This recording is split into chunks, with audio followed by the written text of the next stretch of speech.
안녕하세요. 오토교 김정민입니다. 휴일 잘 보내고 계십니까? 최근 저희가 데이터를 기반으로 전기차의 상품성을 중심으로 해서 성능적인 우열을 가려드리고 있고, 이걸 통해서 가격 대비 가치가 있는지 없는지 저희의 기준을 세워서 평가를 해드리고 있습니다.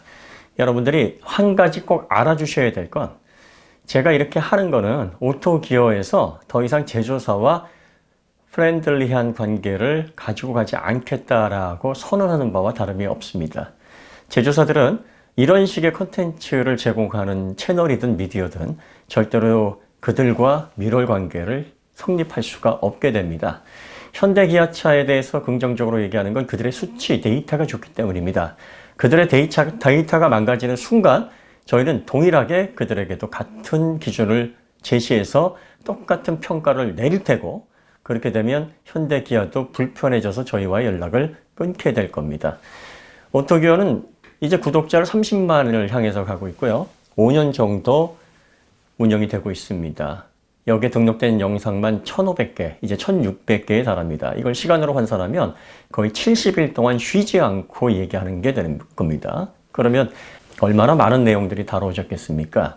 자, 이런 정도의 토대라면 얼마든지 마음먹고 비즈니스 모델로 발전시킬 수가 있습니다. 그런데도 불구하고 그렇게 하지 않겠다는 선언입니다. 무엇 때문에 그럴까요? 네, 이유는 딱 하나입니다.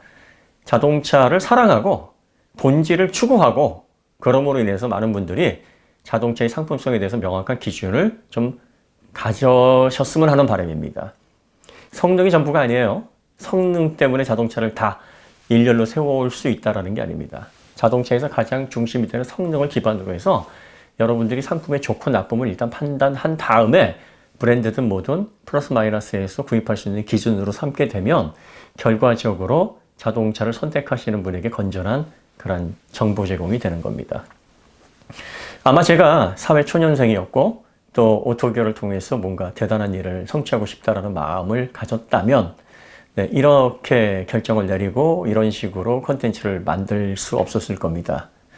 그리고 만약에 만든다고 해도 파장을 더 크게 일으키기 위해서 최대한 전문가를 사용해서 보기 좋게 최대한 많은 사람들을 통해서, 네, 관심을 끌고 클릭이 많이 일어나도록 제조사를 압박하는 용도로 몇몇 제조사만 아마 이런 콘텐츠를 다뤘을 겁니다. 하지만 콘텐츠를 만드는데 그 영상 품질에 별로 신경 쓰지 않습니다. 왜냐하면 언제나 진실, 사실에 입각한 정보들은 그게 투박하든 세련되든 위력을 발휘하기 마련입니다. 그래서 보셔야 될 분들이 보시고 그걸 바탕으로 감정적인 동요가 일어나든 아니면 논란이 되든 결국 그 사실은 퍼져나갈 수밖에 없게 되는 겁니다. 자, 그 다음에 언제나 진실은 마주하기가 불편합니다. 왜냐하면 누군가에게 그 진실로 인해서 감정적으로 데미지를 주게 됩니다. 자신들이 지금까지 맞다고 믿어왔던 그 믿음에 상처를 주게 되면 감정이 동요하게 됩니다. 데이터에 기반한 영상들이나 결과를 머리로 이해하면 감정이 상할 일이 없어요. 왜냐하면 우리의 두뇌는, 네, 감정을 상하게 하거나 화가 나게 하는 그런 기관이 아닙니다. 단순히 전기화학 신호를 전달할 뿐이에요. 그런데 이게 어디에서 화가 나냐면 이 심장에서 막 부하가 치미는 겁니다. 왜 내가 지금까지 옳다고 믿었던 거와 다른 얘기를 하는가? 왜 내 결정을, 왜 내가 지금까지 추구해왔던 가치를 이렇게 부정당해야만 하는가? 여기에 분노를 느끼게 되는 거죠. 여러분들이 그런 분노를 느끼는 거 이해하지만, 네, 어차피 여러분들의 판단이나 여러분들의 인격, 사람을 판단하는 게 아닙니다. 자동차는 소모품입니다. 소유물이에요. 소유물을 판단하고 소유물을 줄 세우는 건 너무나 당연한 일이에요. 비교를 해야 됩니다. 왜냐하면 지구상에서 존재하고 있는 많은 기업들이 생산해내는 소비재들은요, 그 나름대로 가치가 매겨지고 가격이 매겨집니다. 그런데 그 가격이 정확하게 합당한 가격인지 아닌지는 비교 평가를 통해서, 상대적인 평가를 통해서 도출할 수 있는 값입니다.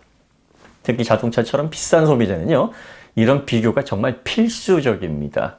그런데 그 비교를, 그걸 선택한 여러분들의 사고 능력이나 여러분들의 결정 능력을 비교한다라고 감정이입을 하고 착각을 하시기 때문에 분노가 생기는 겁니다. 구분하시기 바랍니다. 자, 우리가 보는 건 오로지 성능입니다. 성능이기 때문에 난 성능 때문에 선택한 게 아니야. 이 한마디면 충분합니다. 우리의 논리를 그렇게 해서 부정하시면 돼요. 저 사람들이 하는 건 성능적인 가치, 그리고 기술적인 가치인데 내가 본 건 그게 아니야. 그러면 네, 얘기는 벌써 끝나게 됩니다. 무슨 말씀인지 아시겠죠? 그러니까 누군가가 야, 저쪽에서는 이거 성능적으로 또 기술적으로 가치 없다고 하던데 근데 이걸 왜 샀어요? 그러면 나는 그걸 보지 않았기 때문이야. 자동차는 그것만 보고 선택하는 게 아니기 때문이야. 나한테는 이게 최고의 차로 보였어. 라고 반론을 하시면 됩니다. 그럼 반론을 받으시는 분들도 아, 그렇구나. 네, 이렇게 생각하시면 되는 문제입니다. 그리고 저희가 이런 걸 통해서 다른 이야기를 하는 리뷰어분들이나 또 평가하는 기자분들, 또 유튜버분들, 뭐 이런 분들을 어려운 공경에 처하게 만들고 싶어서 이렇게 하는 게 아닙니다. 그러니까 여러분들이 컨텐츠를 제공하실 때도 여러분들의 평가가 어디에 기준이 되어 있는지 그 기준을 설명하시고 하시면 됩니다. 저는 디자인의 기준을 두고 평가를 할게요. 디자인 갑입니다. 훌륭합니다. 혹은 저는 브랜드와 히스토리 그리고 또 헤리티지에 무게를 두고 가치가 있는지를 평가하겠습니다. 라고 해서 기준을 여러분들 나름대로 설정을 하시면 되는 겁니다. 그리고 저는 사람들의 평가가 굉장히 중요합니다. 사람들의 평가. 일반 대중은 언제나 옳지 않나요? 다수가 평가하는 거에 따라서 저도 그걸 옳다라고 생각하는 그런 기준으로 평가를 해볼 때 이게 저한테는 최고의 이런 식으로 기준을 설정해서 본인들의 컨텐츠를 만들어 가시면 됩니다. 그리고 다 보세요. 이 사람은 성능과 기술적인 특이점을 중요하게 보는 사람이고 이 사람은 디자인, 브랜드, 헤리티지, 사람들의 결과적인 어떤 여론 이런 것들을 다 종합을 하셔서 최종적으로 판단을 하시면 됩니다. 자, 저희가 이런 내용들을 앞으로 계속 늘려나갈 거고요. 늘려나가면 나갈수록 제조사는 저희를 불편한 시각으로 보게 될 겁니다. 그리고 저희에게 어떤 혜택도 주지 않으려고 할 겁니다. 그런데 감수할 만한 충분한 가치가 있다라고 봅니다. 왜냐하면 앞으로 오토교를 좀 더 보람 있는 선한 영향력 이런 건 뭐 절대 생각하는 게 아니에요. 뭐 그런 것들을 생각하지 않고 그냥 저나 김들어나 야 이거 그동안 그래도 의미 있게 잘했다 스스로 보람을 좀 느끼려면 이런 방향이 맞지 않겠는가 뭐 그런 자각에 의해서 이런 내용들을 다루기 시작을 한 겁니다. 뭐 인플루언서라는 말이 전 제일 웃긴데요. 제가 유튜브를 하면서 제일 웃긴 게 뭐냐면 가끔 이제 뭐 한방이나 이런 거 제안을 받습니다. 그러면 이제 저한테 메일을 보내시는 분이 그쪽 구독자와 우리 구독자가 비슷하니 무슨 구독자가 훈장이에요. 그거 보면 되게 웃겨요. 물론 그분 입장에서는 그 세계가 전부니까 구독자라든지 채널 규모로 사람 평가하는 게 너무나 당연한 거겠죠. 근데 똑같은 일반인이고요. 똑같은 뭐 그거예요. 이런 게 사람의 어떤 위치라든지 뭐 이런 걸 결정하는 게 아니거든요. 그런데 그렇게 잘못 생각하시는 분들 보면은 야, 여기가 또 재미있는 어떤 패턴이 있구나. 뭐 그런 생각이 좀 듭니다. 아무것도 안 해요. 구독자 30만, 40만, 뭐 300만, 400만. 그게 뭔데요? 그냥 오래 했을 없고 많은 사람들이 공감해주는 그런 영상을 만드는 사람일 뿐입니다. 일반인이에요. 무슨 인플루언서가 무슨 특별한 특권을 가지고 있느냐 이렇게 얘기를 하시는데 그렇지 않습니다. 밖에 나가는 똑같은 시민이고요. 똑같은 일반인들입니다. 그런데 이제 본인이 좋아하는 일 혹은 본인이 뭐 생계일 수도 있고요. 또 아니면은 뭐 사람들과 소통하는 창구일 수도 있고 다양한 용도일 수 있습니다. 그거를 무슨 계급장 훈장처럼 생각하셔도 안 되고 또 그렇게 대접해 주지 마세요. 무슨 유튜버가 인플루언서입니까? 별거 아니에요, 그냥. 그리고 이런 건 있어요. 그들을 통해서 자정될 수 있고 새로운 정보들이 퍼질 수 있고 또 소통 창구를 통해서 많은 사람들의 커뮤니케이션 뭐 이런 것들이 활발하게 이루어지는 뭐 새로운 네트워크, 새로운 인간 사회 형성 과정입니다. 그런 수단이에요. 그런 수단과는 좀 활발하게 하는 사람이고 이런 거랑 똑같아요. 과거에 그 왜 전화번호에 뭐 한 3,000명, 4,000명이 등록되어 있는 사람들 팔로우 지금 그 개념인데 그런 사람들이 뭐 전화번호부에 뭐 엄청나게 아는 지인들이 많이 등록되어 있다 그래서 갑자기 인격이 올라가고 사람 레벨이 올라가고 그런 거 아니잖아요. 그러니까 그 간혹 가다가 이제 유튜브 운영하시는 분들도 구독자에 따라서 뭐 구독자 없는데 뭐 제가 저 같은 딸이가 이런 표현 쓰지 마시고 구독자가 많다 그래도 감히 어디 뭐 이렇게 헛짓거리들 하지 마세요. 유튜브라는 거는요 하나의 수단일 뿐입니다. 여러분들과 그리고 저는 여러분들과 똑같은 사람이에요. 전혀 특별할 거 없어요.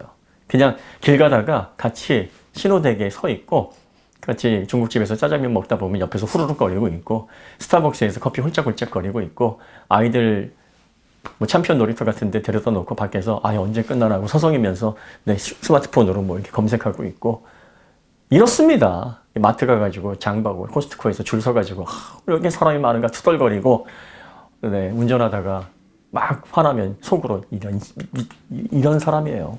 전혀 다를 게 없습니다. 그러니까 저를 이웃 사람 보듯이, 똑같은 사람 보듯이 보시면 마음이 좀 더 편하실 겁니다. 항상 이해를 바라는 것보다는 포용하고 감싸고, 그리고 또 저에게 다가오는 것보다는 다가가는 게 더 빠른 방법이라는 걸 알고 있습니다. 그래서 나름대로는 뭐 제 능력껏 그렇게 하고 있기는 한데, 가끔 가다가 이건 아니다 싶은 순간들이 있을 때는 원칙에 맞게 보정을 하는 순간이 올지도 모르겠습니다. 그런 순간이 오게 되면 너무 서운해하시지 마시고요. 그 다음에 다시 한번 강조드리지만, 저희가 성능과 관련해서 얘기하는 거는 어쨌든 뭐 순수한 동기다, 뭐 대단한 어떤 목적의식 이런 거 아니고요. 제조사와 이익을 위한 그런 방법으로 오토기어를 최소한 이용하려는 마음은 없다.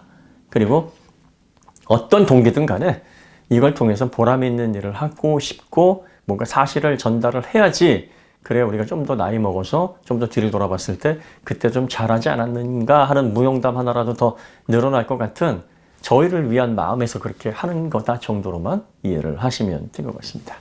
자, 오늘 이야기 여기서 마치도록 하고요. 다음에 더 좋은 콘텐츠로 찾아뵙겠습니다. 감사합니다.